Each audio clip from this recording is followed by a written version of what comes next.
I'm Cameo. I'm Ryan. And this is Kona. So right now, we're sitting at our beach right by our apartment in El Segundo, counting down the days till we are moving back to Washington, which is what, 39 days left? Yep. We're selling everything we own. We're super excited. We can't wait. Can't come soon enough. But wow, we've been working on this for 6 months, trying to get rid of everything, and now we're down to 39 days and packing up the truck, heading to Washington, going straight to Ryan's dad's house, moving in. Ryan's gonna be working remotely, and then we're gonna hopefully sell the truck and buy an RV. What do you say? One of the first challenges we encountered when starting this journey was what to do with all of our things. So we currently are in a 2-bedroom apartment that isn't exactly cluttered, but you definitely find out how much stuff you actually have when you have to sell everything and move into less than a 200 square foot RV in a couple of months. The beginning was pretty easy because all of the good items we had seemed to sell pretty quickly on OfferUp. Mostly my plants. So we're trying to figure out the best course of action in order to sell the things we use on a day-to-day basis, and also those little things, the $5 things, the stuff that you typically either just throw away or give to somebody. We're trying our best to save up every dollar we can, and selling little things like knickknacks on a counter or little signs has proved to be a little difficult and a little slower than we'd hoped. So we might be doing more garage sales in the coming month to try and get rid of all those little things before our trip. So to start from the beginning, I actually came up with this idea, November of last year. I started, juggling around with it in my head and thought it was really cool to travel the US and maybe greater than that, Canada and then South America. But it took Brian a little bit to, think about it logistically and the challenges that might occur while doing that, whether it be how to make an income or even to sustain living in such a small environment together. In November, when Cameo came up with the decision, I was still working a job in accounting where I was working full-time. At this point in the year, I was actually working 80, 100-hour work weeks without weekends and holidays because of how busy it was getting, which by February I was kind of fed up with, and after hearing Cameo talk to me about this idea and toying with it for a while and running the numbers like she said, I decided to say screw it and decided that we'd go for it. Whoa! Zoomies! Woo! And a helicopter! So after we decided this is something that we wanted to take on, we actually started watching YouTube videos. No surprise there. We watched hours and hours and hours of YouTube videos of van conversions, and we kind of decided that's what we wanted to do. We actually ended up specifically picking out a Ford Transit van. We went and test drove one, we felt it out, we thought it was the right fit. Little did we know, after going to Tiny Fest in San Diego, that he was actually too tall to fit once you finish the flooring and the ceiling and the insulation. There was no way to make that work. I was just going to be in the RV sort of with my head kinked the entire time, which was not going to be sustainable for full-time living. It might have worked for like a weekend getaway or a full week even, but it wasn't going to be practical for full-time living. And we're not necessarily small people either, and then we also have Kona, so it would just have been a tight fit. When we were touring them, we had Kona with us, fortunately, and we got to feel out that all three of us trying to walk past each other in the vans was nearly impossible. You have to take turns, and that's not really fair for Kona. She's a large dog. So we ended up coming up with a great idea to convert an RV. So that's where we're at right now. Now we're watching YouTube videos on that, kind of using what we learned in the van renovations, and now watching RV renovations. It kind of felt like a setback initially when we realized the vans weren't going to work. We had decided on a layout. We found this couple that did basically exactly what we thought we wanted and had even started adding things to our Amazon shopping cart. It almost felt like we had wasted the last 2 or 3 months, gotten really nowhere.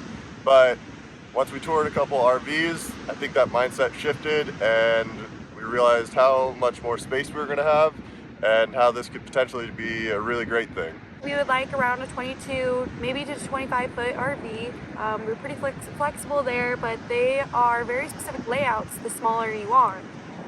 We are ideally looking for one that has a bed in the back and a kitchen and then a seating area, and then we're going to probably turn above the cab a storage area for our snowboards and winter stuff.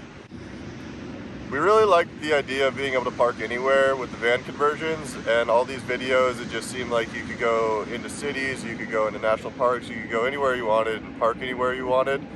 And so the idea of having the smallest Class C possible is a combination of factors. One, we could still get inside of the RV when we're moving, opposed to trailers where you have to get out of the tow vehicle at night and you just don't want to do that sometimes.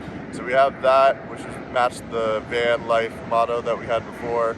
And also, it should still be small enough to park into almost any parking space.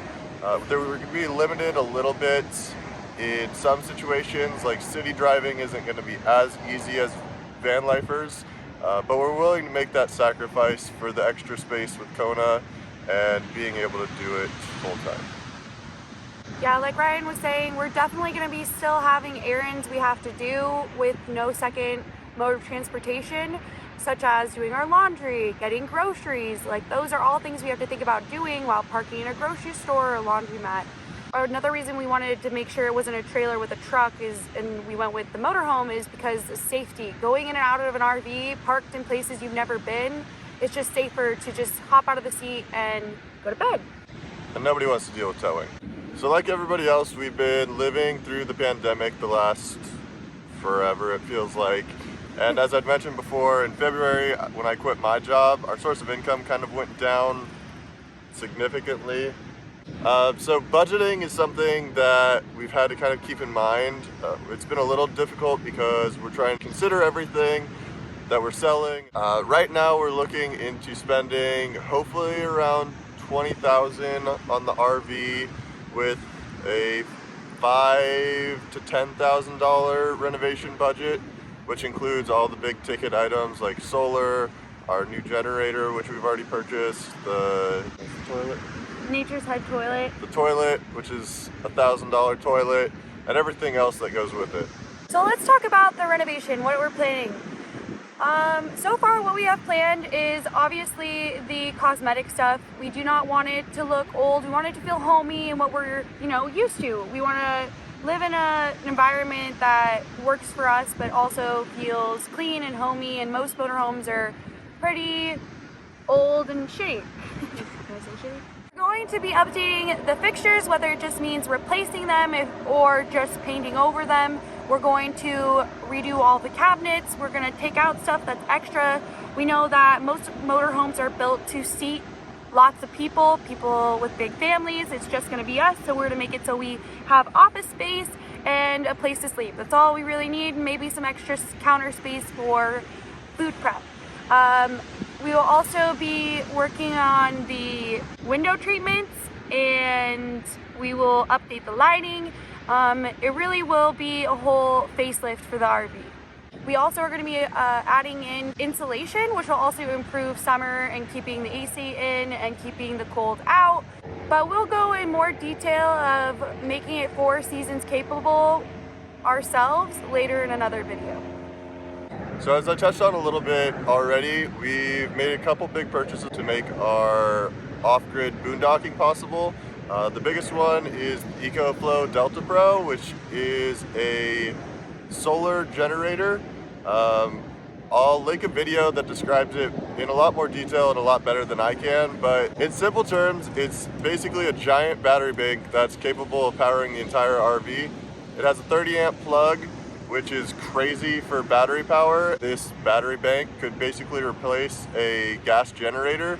It's silent, there's no emissions. The quietness is gonna help us a lot when we're boondocking, especially in neighborhoods if we're between locations. So we're really excited about that. In combination with the EcoFlow, we'll have anywhere from 1,000 to 1,200 watts of solar on top, which will be able to power that within 2 to 3 hours on a sunny day. It can also be powered through many other means, which you can see more if you want to check out the video I mentioned. And the combination of those three main things, plus some other changes we're going to make to the RV, is going to make boondocking possible and have us save money on campgrounds and be able to explore places we never would be able to without them. Yeah, and if you're interested in purchasing a generator off of Kickstarter, we actually have a link, so feel free to comment below or message us on Instagram. We are happy to share that with you. I do want to apologize for the airplanes. We do live directly below LAX, so sorry about that. Hopefully our videos only get better with time and moving to Washington, which leads me into our next topic. Just to summarize really quick, we are moving to Washington October 2nd. Super excited about it, to see our friends and family. And we are, as soon as we buy our RV and renovate it, when we're done, we're shooting straight to Utah, where Ryan's family is, and we're going to be spending Christmas and the whole winter there. We're going to go snowboarding, and we're actually going to be staying at a campground there, just to make sure we are plugged in and have electricity to heat the RV and stay comfortable as well. It's going to be definitely a steep learning curve going into never dealing with RV issues or living in an RV, and jumping directly into an RV winter season, which friends and family have strongly advised against. But we're here to prove you wrong and show everybody that it is going to be possible, and we're going to have an awesome snowboard season and try not to freeze to death. Once again, cross your fingers for us. For 2022, the general idea after snowboard and ski season is to actually kind of boondock. We want to spend a little bit more time in Utah, and then we're actually going to make our way back to California, where it's nice and warm. We are planning to spend a little bit of time in Yosemite, and then we're actually going to be going to Stagecoach at the end of April, May. But, you know, we're really open to what next year holds for us, just to experience everything and not have to be stuck on any time constraints by reserving things ahead of time. We're just gonna, you know, boondock. That's what we're going to build the RV to be capable of, so we are gonna be doing that to save money and enjoy being out of the city and being where it's quiet and we can only hear ourselves. If you guys haven't grasped the concept of our name, Can We Bark Here? You're also going to be seeing a lot more of Kona. I know she didn't make a ton of appearances in this video, but a lot of our adventures are going to be making sure she's having fun, and so are we. And we'll be doing reviews on places that are dog friendly and how Kona handles it.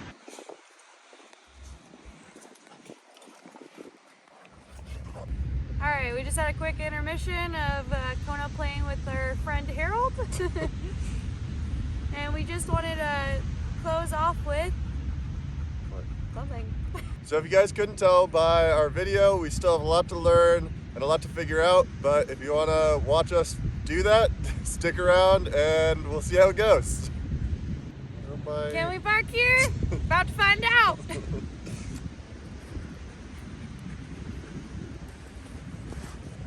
Comment below if you want Kona bloops.